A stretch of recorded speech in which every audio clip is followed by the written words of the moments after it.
गर्भवती माता हो तो वो गाय माता का दूध, गाय माता का घी, गाय माता का दही ही सेवन करना चाहिए, न कोई दूसरा करना चाहिए।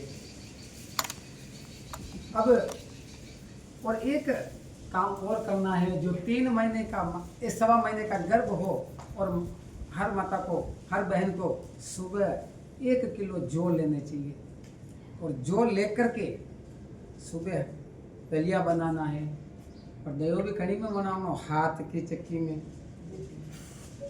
आओ महाराज बेरा लगी रही चक्की में ना के टांगा, कहीं मतलब नहीं है, क्योंकि चक्की हाथ से घुमानी पड़ेगी और हाथ से चक्की घुमाने से 3 फायदे होते हैं। आपके हाथ की एक्सरसाइज हो जाती है, जिससे पेट में पल रहा शिशु सिकुड़ता नहीं है, हष्टपुष्टता, क्योंकि आपकी नसें खुली रहेगी तो उस तक भोजन सही पहुंच जाएगा। डॉक्टर के पास जा रहे तो डॉक्टर भी कहेगा कि व्यायाम करो, थोड़ा करो, तो आपको हिलने फिरने की जरूरत नहीं, क्योंकि घट्टी घूमती है तो पूरा शरीर हिलता है। आज मैंने फेरी वेला तो जानो दूँ। और घटी घूमने पर क्या होता है, आंखों के अंदर क्या दिखता है, भगवान का सुदर्शन चक्र चल रहा है। और घटी कब फिर जाती, सुबह उठ करके।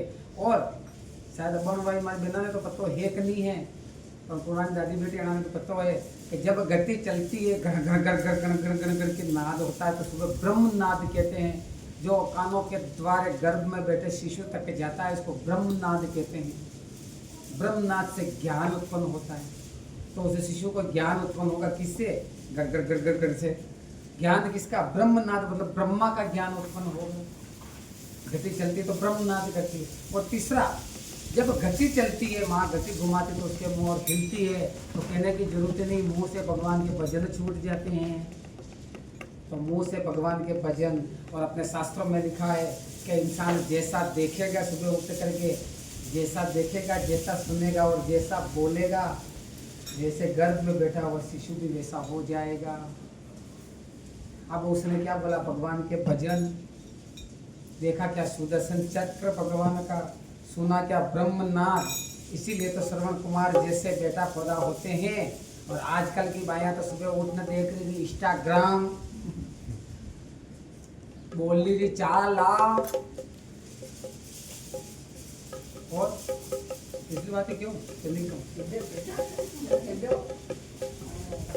जैसा बोलोगे, जैसा सुनोगे, जैसा देखोगे, तो कई देखी ना मोबाइल में, जो तो सब जारी रखे हमारी जरूरत ये मोबाइल रमेश जी 1% चीज सही बताता है, 99.9 चीज गलत बताता है। मैं तो 19.9 तक जाता हूँ।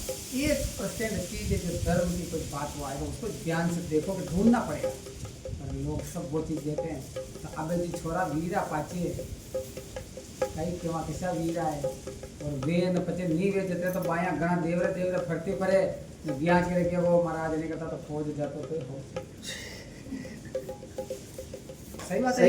और ऐसा लोग फिर रहा है, उनके लक्षण लगाए वो कई काम, लक्षण क्यों लगाया, उस माँ ने दिए लक्षण। बेटे को ज्ञान देना माँ के हाथ में होता है, जो गर्भ में होता है उस समय अगर सही परवरिश कर देते हैं तो वो श्रवण कुमार जैसा बेटा हो जाता है। क्यों, अभिमन्यु तो मारे पेट में गर्भ में चक्रव्यूह तोड़ने की रचना सीख के आ गया, तो नहीं सीख सकता है क्या? अब वो ज्ञान कहाँ से लेकर के निकला है? अब कड़ी दी दो भाई, अब बान नीरी को निकले को संगत गलत भी किया रे, कहते संगत पे देगा, संगत पे पहले थारी की थी माँ, आज मारे को भी आवे थे और मारा छोरो उसको वीडियो कई करूँगी तो भाई कई करा कि संगत गलत है, मुँह मन में विचार करोगे मैया, संगत तो बड़ी पहले थारी की थी, थोड़ा को थोड़ा ध्यान रखती था, तो आज जीव माननी भी नहीं रहो, जैसी संगत की थी वैसे वो नहीं रही है। तो इसलिए माता को अपने अच्छी संतान बनने के लिए सात्विक भोजन करना चाहिए। सात्विक भोजन का मतलब होता है जो शुद्ध भोजन हो, तामसिक नहीं, सात्विक भोजन। और सात्विक भोजन करने से, सात्विक भोजन कब होगा? महाभारत के रण में जब भगवान कृष्ण ने अपने मुंह से गीता ज्ञान दिया तो उस गीता जी के अंदर लिखा हुआ है कि अर्जुन, इंसान जैसा खाएगा अन्न वैसा हो जाएगा उसका मन। और अन्न अगर पाप रहित खाएंगे तो मन भी पाप रहित हो जाएगा, और अन्न अगर पुण्य रहित खा रहे तो मन भी पुण्य होगा। तो अब पाप और पुण्य अन्न में कहाँ से आया। चर्चा होती है, हमारे गुरुदेव भगवान बता, तो लोगों के मन में संचय होता है कि अन्न के अंदर पाप है तो पुण्य अन्न कौन सा होता है। पाप खेत, अन्न तो खेत में होता है। तो लोगों का संचय मिटाने के लिए हम कथा में बताते हैं कि अन्न जब उगाया जाता है खेत में, सब आप खेती करते हो, खेत की जुताई से लेकर कड़ाई नीले कटाई निकले करके और उसको घर लेकर के आते, तब तक असंख्य जीव उस अन्न के अंदर मरते हैं। असंख्य जीवों का पाप तो उस अन्न के अंदर आया, और उस पाप रहित अन्न को घर ला करके अगर कोई माताएं बहने पूजो करे तो एक एकली लगे तो कभी गऊ हो जा करवानी में कहीं नहीं है, तो परसी कर ले दाई तू महाराज हो जा करे तो काले मुंह थारे खड़े नहीं। और माता अगर 4 माताएं इकट्ठी करके अन्न को लेकर के हो जो करवा बैठे तो वहां मुंडो कई बात करेगा, और 4 लगाए बेड़ी में तो कई बात करेगा, निंदेश करेगा।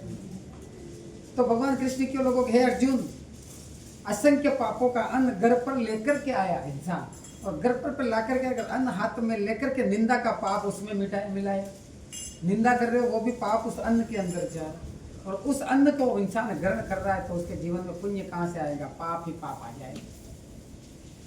अब उस पाप को, तो अब आपके मन में संचय भी क्यों कि महाराज देव अशोक तो दान करो, अब दान में तो जीव मरे मरे पुण्य का। तो शास्त्रों में बताया था कि पहले के जमाने में तो होते नहीं थे पाप, सब पुण्याती आदमी थे।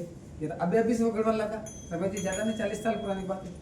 40 साल पहले अगर किसी भी अपने बुजुर्ग गांव में हो उनको पूछना, 4-4 भाई भेड़ा रहता है, उनके पास समय भी था, जाते हर मंदिर में ट्रेंगीटा लाग दी, मंदिर पे लोग जहाँ जाता, पंच पंचायत में किसी के सुख दुख होता, दुख में जाकर के खड़े होते।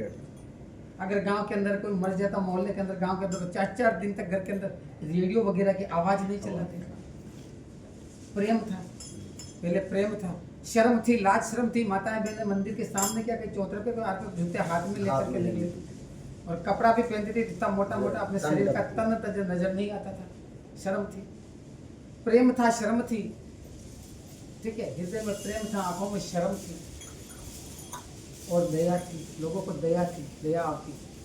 अरे यार वंडे योगी जो आदमी सब काम छोड़ी सो गए। और आज किसी के पास दया है?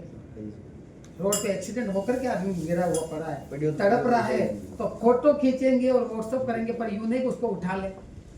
कोई जानता हो तो बताइए। हाँ, दया है ही नहीं। और शर्म की बात करो तो पहले के जो भाई बहन होते थे, अगर किसी के लड़का होता था तो वो 6 महीने तक अपने बाप के सामने बेटे को उठा करके लेकर के नहीं जाता था। शर्म थी, माताओं की शर्म थी। अगर कोई बुजुर्ग दादा रास्ते में आ रहा तो भले माते बोझ का नहीं हुआ, एक साइड पे उभी रहती। आज वो चीज खत्म होगी। छोरो जन्मे नहीं जता पे तो वो होकर ही नहीं जता पे तो यू करते लोगों पूरा गांव में पता चला वो बाप नहीं जो शर्म बिल्कुल खत्म रहेगी। मनकारी की बात करें, मतारी बात करें, कहते हैं शास्त्रों में बताया कि मां का सिंधु उसके पति के सिवा कोई नहीं देखता था।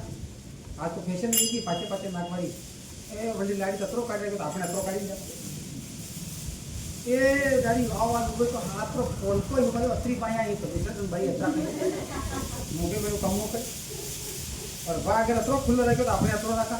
और सिटी में तो अपने फैशन नहीं कि अपने गामड़ा में तो आज भी टाटो टाटा फ्री डायरेक्ट पूरा काट के कोई हिम्मत था, कोई लेना देना नहीं। शर्म बिल्कुल खत्म हो गई। तो शर्म कहाँ से हो गई कि पाप बढ़ गया। तो आपको कहा कि महाराज भैया गौस खाता ना, भी गौस खेता तो पाप घटो बची क्यों।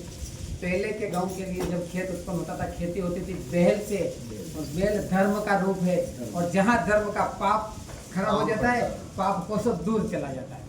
तो खेत के अंदर बैल खड़े रहते थे तो जीवन बढ़ते वो पाप भी कोसों दूर, तो धर्म खड़ा है, धर्म के यहाँ पाप नहीं टिकता है। फिर वो घर पे लेकर के आते अन्न को माताएं साफ करती, चलो थोड़ा बहुत निंदा का पाप उसमें भी आएगा। निंदा तो पहले भी होती थी, निंदा तो भगवान राम के टाइम पे भी तो हुई थी, जो सीता जी को वापस वनवास करवा दिया था।